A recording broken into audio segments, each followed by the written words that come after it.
যারা অবৈধ পথে আসে তাদের তো কোনো কুল কিনারা নাই। এখানে আরেকটা লোক ভাড়া হয়ে কাজ করতে হয়। উনি যদি 10 টাকা নেয়, দেখা যায় যে আমাকে 5 টাকা দেয়। কাগজ না থাকলেও ভাষাটা জানলে আল্লাহর রহমতে কাজটা পাওয়া যায়।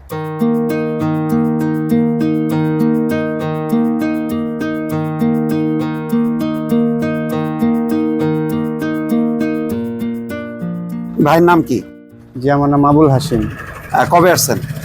আমি আসছি 2023-এর জুলাই মাসের 20 তারিখ। 2023? ও বেশি দিন হয়নি। না, আপনার দেশে বাড়ি? আমার দেশের বাড়ি বাংলাদেশ, টাঙ্গাইল ডিস্ট্রিক্ট। টাঙ্গাইল ডিস্ট্রিক্ট। জি। আচ্ছা, মানে কিভাবে আসলেন, কিভাবে জীবনটা শুরু করলেন একটু যদি বলেন। আমি আসছি এগ্রিকালচার ভিসায়, লিগ্যাল ভাবেই আসছি। আচ্ছা তো আসার পরে আসলে তো ইউরোপ সম্পর্কে ওই রকম ধারণা ছিল না, আমি হঠাৎ করে আসছি আর কি। আচ্ছা। তো আসার পরে এখানে আসার পরে যেটা দেখলাম যে আসলে যে এশিয়া এবং ইউরোপের মধ্যে পার্থক্য অনেকটা আছে। ঠিক আছে, পার্থক্যটা হচ্ছে এখানে স্ট্রাগলটা বেশি, কিন্তু মানুষ বাংলাদেশ থেকে এটা বুঝে না। আচ্ছা, ঠিক আছে। তো এখানে আসার পরে আমি আল্লাহর রহমতে ভালোই আছি, কিন্তু অনেকটাই পরিশ্রম করছি।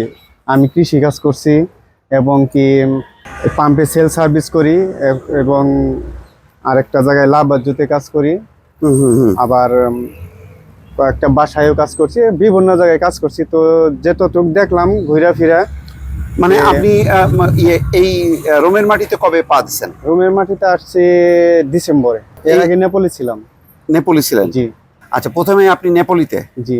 আচ্ছা, নেপোলিতে কি করতেন, মানে কিভাবে লাইফটা, এই যে কষ্টের জীবনটা, এটা একটু তুলে ধরেন। নেপোলিতে আমি ছিলাম আমার বন্ধুর এখানে, পরে ও দেশে চলে গেছে। তো হ্যাঁ। তো তারপরে আমি ওইখানে কৃষি কাজ করেছি।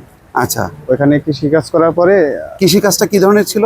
ওইখানে সমস্ত কাজই করছি, যেমন পেঁয়াজ লাগাইছি, আচ্ছা তারপরে সালাদ, তারপরে আঙ্গুরের বাগানে কাজ করেছি, আচ্ছা। এইগুলোই আর কি। আচ্ছা এক এক দিন এক এক কাজ।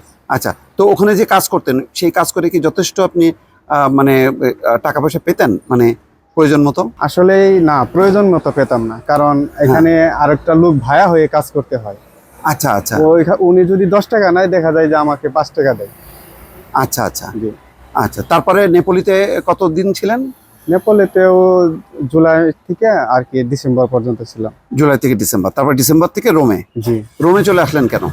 ওইখানে আমার ওই রকম পরিচিত কেউ নাই, এবং কি কাজকর্মের একটু সমস্যা।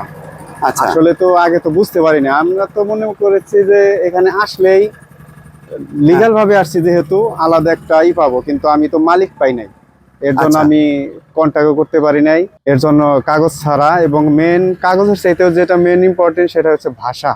হ্যাঁ হ্যাঁ। ঠিক আছে, ভাষাটা এখন দেখা যায় যে কাগজ না থাকলেও ভাষাটা জানলে আল্লাহর রহমতে কাজটা পাওয়া যায়। আচ্ছা, তো এখন যে এখানে যে আপনি যে কাজ করছেন, এখানে ভাষা কি জানতে হয় না? যে আল্লাহর রহমতে যে এখানে যে চলার জন্য যতটুকু ভাষা, আচ্ছা। ইনশাআল্লাহ ওইটা পারি আর কি। অল্প? জি। আচ্ছা আচ্ছা। জি। তো এখন যে টাকাটা পাচ্ছেন, জি। সেটাও কি যথেষ্ট না? মানে আপনি হ্যাপি না নাকি, মানে কি কি মনে হয়, মানে টিকে থাকা যাচ্ছে নাকি যাচ্ছে না? টিকে থাকার মতো আলহামদুলিল্লাহ হয়, টিকে থাকার মতো হয় আর কি। কিন্তু দেশে তো মনে হয় পাচ্ছেন না টাকা পাঠাইতে। অল্প ওই আর কি, ফ্যামিলিটাও চলতে পারতেছে। আচ্ছা ওইরকম আর। আচ্ছা, তো এখন এই যে এখন মানে একটা বলা যায় যে আপনার অবস্থাটা যা মানে সুসংহত হয়নি, জি। মানে ভালো হয়নি, এটা ভালো করার জন্য কি করতেছেন, কি কাজ করতেছেন বা কি চিন্তা করতেছেন? এখন তো আমি যেহেতু মালিক পাই নাই, আগে তো ওই বিষয়গুলো জানতাম না। মালিক পাই নাই, তো আমি এইখানে যে রুম শহরে যে কস্তুরা, যেটা থানা বলে আর কি, ওইখানে গিয়েছিলাম। ওইখানে যাওয়ার পরে ওইখান থেকে আমার একটা ডকুমেন্ট দিছে, ওইটা দিয়ে আর কি কাজ করা যাবে, কন্ট্যাক্ট করা যাবে। তো আমি এখন তার মানে আপনি যে কৃষি যে ইয়েটা নিয়ে আসছিলেন, ওইটা আর এখন আর কার্যকর না? না না। তাহলে আপনি আবার ডকুমেন্ট নিছেন, মানে আপনি অ্যাজাইলাম চাইছেন? জি জি। পরে আপনাকে একটা অস্থায়ী কাজের পারমিশন দিয়েছে বা থাকার পারমিশন, তাই তো? তো সেটা দিয়ে আপনি এখন সব কিছু করতে পারতেছেন? জি, আমি কয়েক জায়গায় কথা বলতেছি, ইনশাল্লাহ কাজ হয়ে যাবে। আমার টেলিফোন নাম্বার নিছে। আচ্ছা, তো ওই যে ভাই যে বললো যে ভাষা শেখার কথা, ওই ভাষার ব্যাপারে কি? অবশ্যই, আমি তো প্রথমে বললাম ভাষার কোনো বিকল্প নেই। এখানে দেখা যায় যে যারা অবৈধ পথে আসে, তাদের তো কোনো কুল কিনারা নাই। আচ্ছা, ঠিক আছে। তারপরেও তারা কিভাবে কাজ করতেছে, একমাত্র এই ভাষার আল্লাহ, আচ্ছা। হ্যাঁ, আল্লাহর সাহায্য প্রথমে, হ্যাঁ, তারপরে মনে করেন যে ভাষা, নিজের চেষ্টা আর কি। হুম, আর হুম, সর্বপ্রথম হলো গিয়ে নিজ, আরেকটা হয়েছে যে চেষ্টা থাকতে হবে, এবং ভাষার কোনো বিকল্প নেই।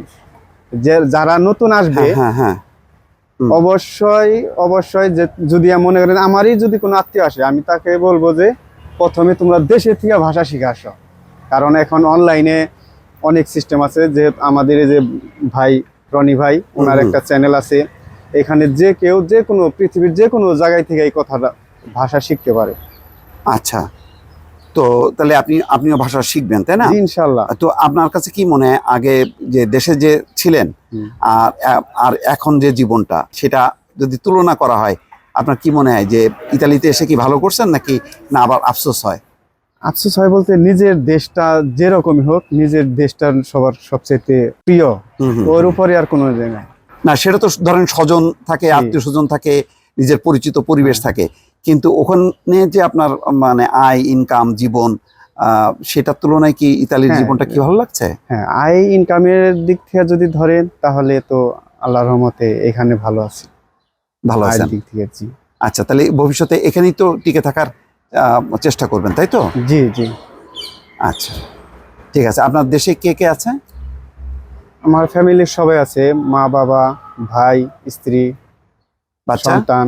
জি, কয় সন্তান আপনার? আমার 2 ছেলে। 2 ছেলে। জি। আচ্ছা, তারা কি গ্রামে থাকে? হ্যাঁ, গ্রামে।